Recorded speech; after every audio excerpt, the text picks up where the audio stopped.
Bom dia, senhoras e senhores inscritos nesse canal. Hoje é 31 de janeiro de 2020 e, como prometido, eu estou voltando aqui pela segunda vez com uma ação que o motorista Bruno ganhou da Uber no Rio de Janeiro. Reclamante Bruno Jorge Batista Freitas, reclamada a Uber do Brasil Tecnologia Limitada. Agora há pouco eu postei um vídeo aí, né, sobre lá os motofrentistas da Log. E infelizmente a sentença foi reformada em segunda instância, né? Porque de acordo com o desembargador lá que eu comentei aqui outro dia, o Ministério Público do Trabalho é muito conservador. Então, na verdade, esses velhacos que estão lá na segunda instância, né? Eles estão muito acomodados, né? E aí estão com essa história de desemprego e tal, que tem muito desemprego e não sei o quê. O fato é que nós temos que ajuizar ações Brasil afora inteira aí, tá? Volto a repetir, para essa nuvem virar, para essa onda virar um tsunami. Então aqui eu trago aqui a sentença aqui de uma magistrada, né? Que é da 51ª Vara do Trabalho do Rio de Janeiro, que eu vou cumprimentar aqui, tá? Então, ela começa aqui falando o seguinte: o valor da causa, R$425 mil. E aí ela começa falando aqui o seguinte: eu tinha colocado aí outro dia o CNPJ da Uber, né? E ela aqui estava analisando o CNPJ da Uber e disse o seguinte: não há qualquer dúvida, porém, para qualquer um que conheça e utilize os serviços oferecidos pela reclamada Uber, de que esses serviços correspondem de fato aos de transporte de passageiros por intermédio de um aplicativo. Dado o porte da empresa e o número de clientes atendidos, fica difícil imaginar que todos os demais empregados da Uber reclamada não estejam envolvidos ou com suas atividades direcionadas para a execução daquela que realmente é a atividade fim da reclamada, que é o transporte de passageiros. Aí ela cita aqui, né, a excelentíssima juíza Cissa de Almeida Biasoli, que há cerca de mais de um ano atrás aí eu postei um vídeo aí: Uber perde ação trabalhista no Rio de Janeiro. Esse é o título, que tem bastante visualização. Muitos advogados trabalhistas, inclusive, consultam esse vídeo aí para dar lá uma conferida na sentença dessa magistrada aqui. Então eu já tinha citado aqui uma magistrada de manhã, no caso da Log, né? Tô citando aqui essa Cissa Biasoli e mais essa que eu vou citar no final aqui, né? Que assinou essa sentença aqui. Então ela começa falando aqui dos 4 elementos que compõem o vínculo, né? E aí é o seguinte: estando presente todos os requisitos previstos no artigo 3º da CLT, identificando-se a prestação de serviços, a pessoalidade, habitualidade ou eventualidade, onerosidade e subordinação, a possibilidade de cadastramento de outros motoristas, e aqui está falando de pessoalidade, não afasta a pessoalidade na prestação de serviços, na medida em que o motorista deve enviar toda a documentação exigida e ser aprovado pela reclamada para que inicie a prestação de serviços, ainda que o mesmo vá conduzir um veículo de propriedade de outro motorista. Então aqui o cadastro único, né? Ele não pode se fazer substituir por outra pessoa, porque na hora que chega lá no cliente, o cliente fala assim: mas isso aqui não é você que está na foto. Então cada um tem que ter o seu cadastro, isso aí demonstra a pessoalidade. No caso da eventualidade ou habitualidade, né? O reclamante declara, sem que tenha sido produzida qualquer prova em sentido contrário pela reclamada Uber, que costumava fazer corrida todos os dias por 12, 13 horas diárias. Então aqui todo mundo sabe, né, que o motorista fica aí 12, 13 horas atrás do volante, né? E a Uber fala assim: não, ele trabalha quando ele quer, a gente não manda ele a trabalhar. Então assim, é uma falácia, né? É uma mentira, é uma canalice de dizer quando ele trabalha quando ele quer, quando todo mundo sabe que aí para ganhar algum dinheiro você tem que ralar aí atrás do volante 12, 14 a 15 horas por dia. não é mesmo?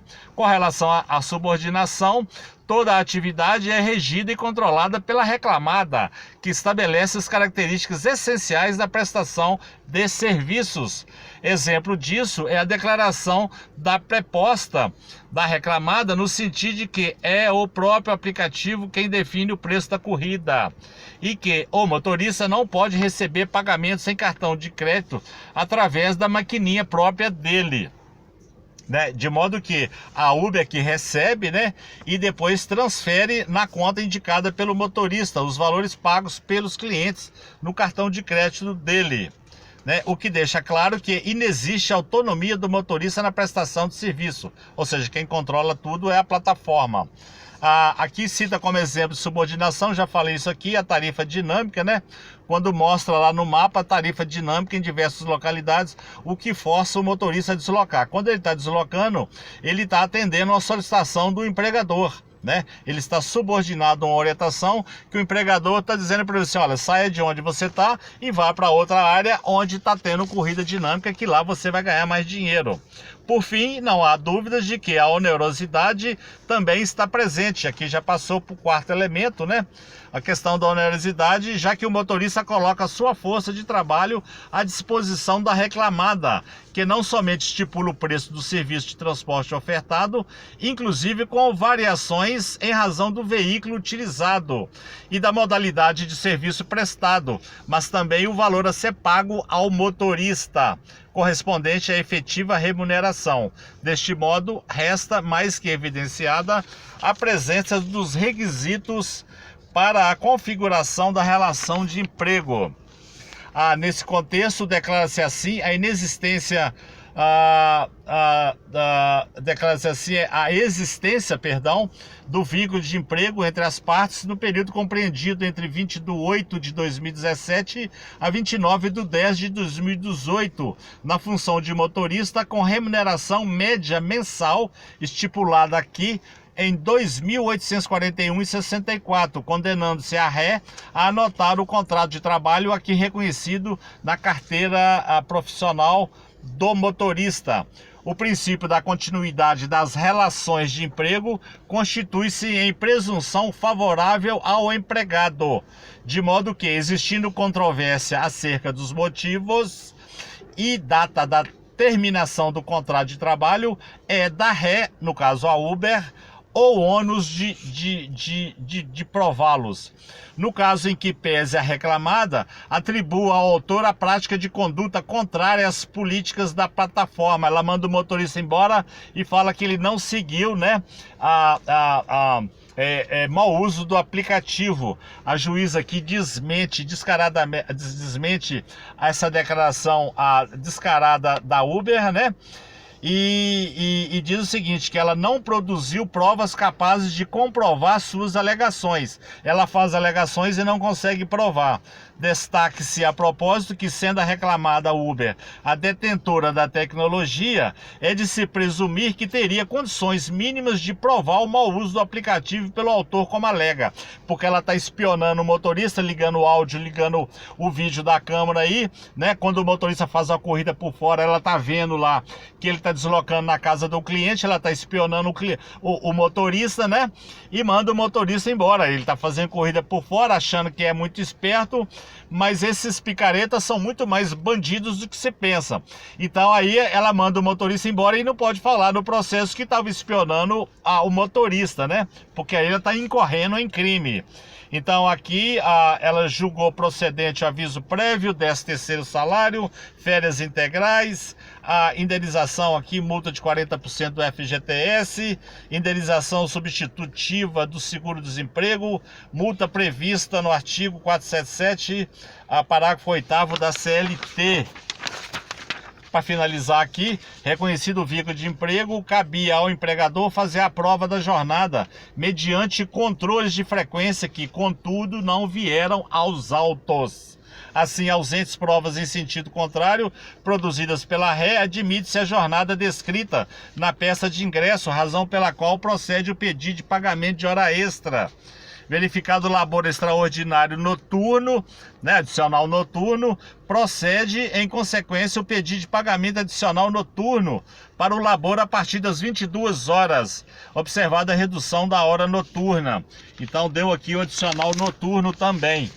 Então aqui a juíza não teve pena, tá?